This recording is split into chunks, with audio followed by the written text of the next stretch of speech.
देश की नई संसद जो है वो बनकर तैयार हो चुकी है। अब उसको फाइनल टच दिया जा रहा है। 28 मई को नई संसद का भव्य उद्घाटन की पूरी तैयारी हो चुकी है। प्रधानमंत्री नरेंद्र मोदी नई संसद को देश को समर्पित करेंगे। लेकिन इसी बात को लेकर विपक्ष और सत्ता पक्ष आमने सामने है। 20 विपक्षी दलों ने नई संसद के उद्घाटन के कार्यक्रम का बहिष्कार का ऐलान कर दिया है। इस जो विपक्षी दलों का कहना है कि देश के प्रथम नागरिक और सरकार का जो संवैधानिक प्रमुख होने के नाते नई संसद का उद्घाटन राष्ट्रपति द्रौपदी मुर्मू को करना चाहिए। लेकिन विपक्ष की इस दलील से सत्तारूढ़ बीजेपी जो है वो सहमत नहीं है। 3 देशों के दौरे से लौटते ही प्रधानमंत्री नरेंद्र मोदी आज इस मुद्दे पर विपक्ष को घेरते नजर आए। गुरुवार सुबह करीब 6:30 बजे उन्होंने अपने स्वागत में एयरपोर्ट पर भारतीय जनता पार्टी के नेता कार्यकर्ताओं ने एक बड़ा भव्य कार्यक्रम भी रखा था। इस कार्यक्रम में संबोधित करते हुए उन्होंने इशारों में ऑस्ट्रेलिया के विपक्ष की चर्चा करते हुए ऑस्ट्रेलिया में भारतीयों के सम्मान पक्ष और विपक्ष दोनों ने किया, उस पर अपने जो विपक्षी नेता हैं उन पर चुटकी लेते वो नजर आए। भारतीय समुदाय का जो कार्यक्रम था, वहां ऑस्ट्रेलिया के प्रधानमंत्री का आना गौरव की बात थी। लेकिन इतना ही नहीं, उस समारोह में पूर्व प्रधानमंत्री भी थे। उस समारोह में पूरी अपोजिशन पार्टी के मेंबर्स थे। ऑस्ट्रेलिया के लोग में भारतीयों के प्रति चाहे पक्ष सत्ता का हो चाहे पक्ष विपक्ष का हो, सबके सब मिलजुल करके भारतीय समुदाय के इस कार्यक्रम में उतने ही उमंग और उत्साह के साथ शरीक हुए थे। इससे पहले कांग्रेस के अध्यक्ष मल्लिकार्जुन खड़गे ने एक ट्वीट किया और कहा कि मोदी जी संसद जनता द्वारा स्थापित लोकतंत्र का मंदिर है। महामहिम राष्ट्रपति का पद संसद का प्रथम अंग है। आपकी सरकार के अहंकार ने संसदीय प्रणाली को ध्वस्त कर दिया है। 140 करोड़ भारतीय जानना चाहते हैं कि देश में भारत के राष्ट्रपति संसद के उद्घाटन का हक छीनकर आप क्या जताना चाहते हैं। कई विपक्षी दलों के नेता भी जो संसद भवन के जो नया संसद भवन बनकर तैयार हुआ है उसके बहिष्कार में कांग्रेस के साथ खड़े दिखे। विपक्ष बिल्कुल सही कह रहा है, क्योंकि भारतीय संविधान के अनुच्छेद 79 में 79 में ये लिखा हुआ है कि संसद का अर्थ है राष्ट्रपति, राज्यसभा और लोकसभा, और लेजिस्लेचर का प्रधान जो है वो राष्ट्रपति होता है, और जो लेजिस्लेचर का प्रधान है वो जो शासन का अध्यक्ष होता है उससे ऊपर होता है, मतलब प्रधानमंत्री से ऊपर होता है। जब शिलान्यास था उस वक्त तत्कालीन राष्ट्रपति श्री रामनाथ कोविंद जी को कार्यक्रम में नहीं बुलाया गया, नहीं आमंत्रित किया गया, और अब जब उद्घाटन का समय है उस वक्त भी महामहिम राष्ट्रपति श्रीमती द्रौपदी मुर्मू जी को नहीं बुलाया जा रहा है, क्योंकि मोदी जी ऐसा मानते हैं कि इस शुभ कार्य की शुरुआत, इस नई संसद की शुरुआत अगर एक आदिवासी महिला राष्ट्रपति के द्वारा होगा तो यह अपशगुन माना जाएगा। प्रधानमंत्री को, वजीर आजम मोदी को इस नई पार्लियामेंट की बिल्डिंग का इनॉग्रेशन नहीं करना चाहिए।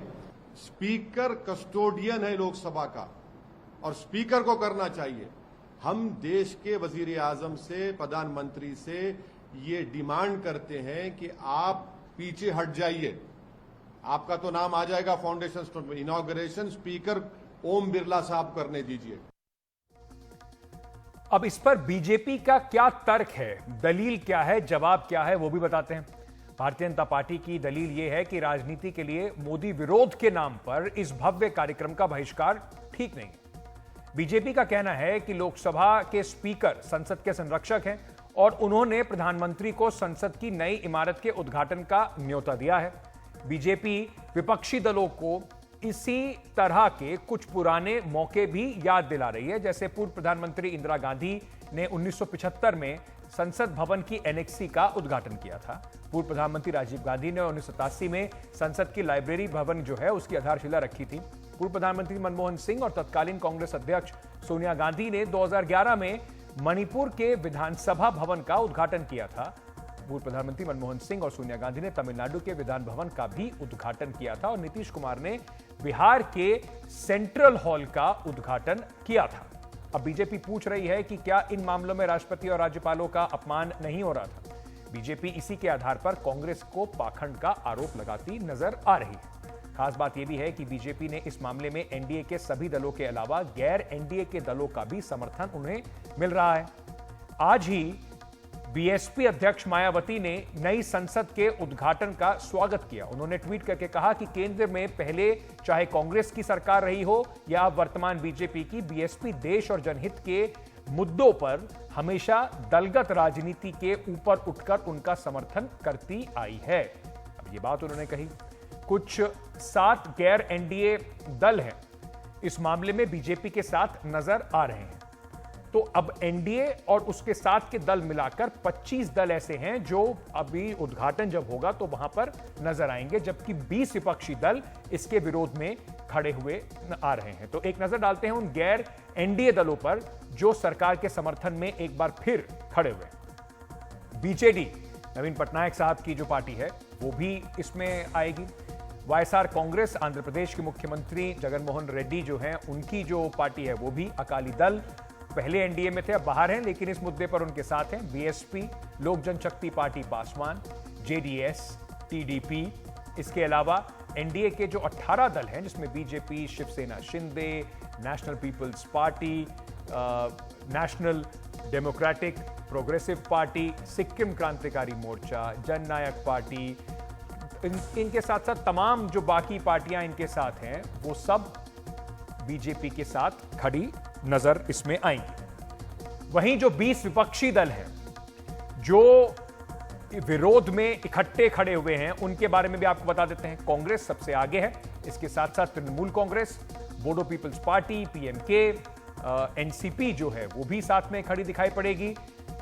फिर अपना दल, असम गण परिषद और इसके साथ साथ आम आदमी पार्टी, उद्धव ठाकरे का जो फैक्शन है वो सब इसके बहिष्कार में खड़ी दिखाई पड़ रही हैं। साथ ही साथ आपको लेफ्ट पार्टीज जो हैं, समाजवादी पार्टी, ये भी झारखंड मुक्ति मोर्चा, राष्ट्रीय Lokdal, Rashtriya Janata Dal, National Conference, DMK, MDMK, Indian Union Muslim League, ये सब पार्टियां जो हैं ये इसके विरोध में खड़ी दिखाई पड़ रही हैं। क्योंकि पूर्व प्रधानमंत्रियों के बारे में बात हो रही थी तो एक चर्चा जरा छोटी सी इसमें भी कर देते हैं और उसको आपको बताया चलते हैं कि जब नेशनल वॉर मेमोरियल का उद्घाटन किया गया था दिल्ली के अंदर, तो देश की कमांडर इन चीफ के तौर पर राष्ट्रपति हैं, लेकिन उस वक्त भी प्रधानमंत्री नरेंद्र मोदी ने ही उसका उद्घाटन किया था। क्योंकि प्रोटोकॉल के हिसाब से अगर राष्ट्रपति या उपराष्ट्रपति को बुला लिया जाएगा तो प्रधानमंत्री ये काम नहीं कर सकते। अब इसी मामले पर गृह मंत्री अमित शाह के अलावा बीजेपी शासित राज्यों के मुख्यमंत्री भी एक एक कर अपनी प्रतिक्रियाएं दे रहे हैं। तो विपक्ष को साधने के लिए, विपक्ष को घेरने के लिए पूरी बीजेपी एकजुट होकर हमला करती नजर आई। अभी मोदी जी आजादी के अमृत महोत्सव के वर्ष में देश की संसद का नया भवन 28 तारीख को लोकार्पण करने वाले हैं, देश को समर्पित करने वाले। कांग्रेस दल, कांग्रेस पार्टी और उनके साथी राजनीति कर ओछी राजनीति का एक उदाहरण पेश कर उसका बहिष्कार। भारतवासियों को नई संसद भेंट की जाएगी। यह एक ऐतिहासिक अवसर होगा। कांग्रेस समेत विपक्षी दलों के द्वारा जिस प्रकार की बयानबाजी हो रही है वो अत्यंत ही दुखद और गैर जिम्मेदाराना है। लोकतंत्र को कमजोर करने वाला है। अब ये मामला सुप्रीम कोर्ट में भी पहुंच गया है, जहां पर इसके खिलाफ एक याचिका लगाई गई है। तो एक बार फिर से संसद के मामले पर विपक्ष और सत्ता पक्ष आमने सामने खड़ा दिखाई पड़ रहा है। विपक्ष की एकता का इम्तिहान भी ये पूरा मुद्दा बनता दिखाई पड़ रहा है।